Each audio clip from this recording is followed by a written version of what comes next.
Dileep R K study abroad സത്യത്തിൽ പുതിയൊരു സമീപനം മുന്നോട്ട് വയ്ക്കുകയാണ്.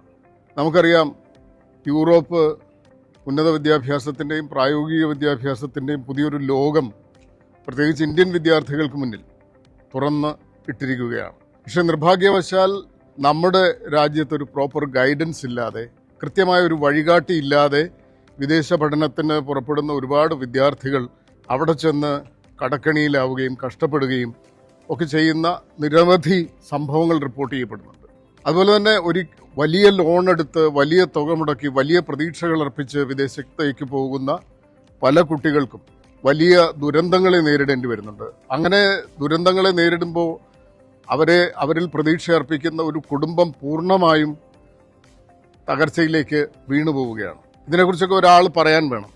അങ്ങനെ പറയുന്നു എന്നുള്ളതാണ് ഞാൻ ദിലീപ് രാധാകൃഷ്ണനിൽ കാണുന്ന പ്രത്യേകത. പറയുക മാത്രമല്ല, അദ്ദേഹം വിദേശത്തെ യൂറോപ്പിലെ തന്നെ നിരവധി രാജ്യങ്ങൾ സന്ദർശിച്ച് നിരവധി യൂണിവേഴ്സിറ്റികളിൽ പോയി അവിടെ വിദ്യാർത്ഥികൾക്കായി, ഇന്ത്യൻ വിദ്യാർത്ഥികൾക്ക് താല്പര്യം തോന്നാവുന്ന കോഴ്സുകളെ കുറിച്ച് വളരെ കൃത്യമായി പഠിക്കുകയും അതിൻ്റെ സാധ്യതകൾ തിരിച്ചറിയുകയും അതിനെ സംബന്ധിച്ച കൃത്യമായ ഇൻഫർമേഷൻ, ഗൈഡൻസ് ഇന്ത്യൻ വിദ്യാർത്ഥികളിലേക്ക് എത്തിക്കുകയും ചെയ്യുന്നു എന്നുള്ളതാണ് ദിലീപ് സർക്കേസിന്റെ പ്രത്യേകതയായി ഞാൻ കാണുന്നത്. ഭാവി തലമുറ എന്ന വലിയ ഇൻവെസ്റ്റ്മെന്റിന് ഒരാൾ വഴികാട്ടിയാവുമ്പോൾ അതിനോട് ചേർന്ന് നിൽക്കുന്നതിൽ, അതിന്റെ ഭാഗമാവുന്നതിൽ, അതിൽ പ്രവർത്തിക്കുന്നതിൽ എനിക്ക് വലിയ സന്തോഷമുണ്ട്. ഇത് ഇന്ത്യൻ വിദ്യാർത്ഥികളെ സംബന്ധിച്ചിടത്തോളം, പ്രത്യേകിച്ച് മലയാളികൾ ഏറ്റവും കൂടുതൽ വിദ്യാർത്ഥികളെ പുറത്തേക്ക് അയക്കുന്ന ഒരു സംസ്ഥാനമാണ് നമ്മുടേത്.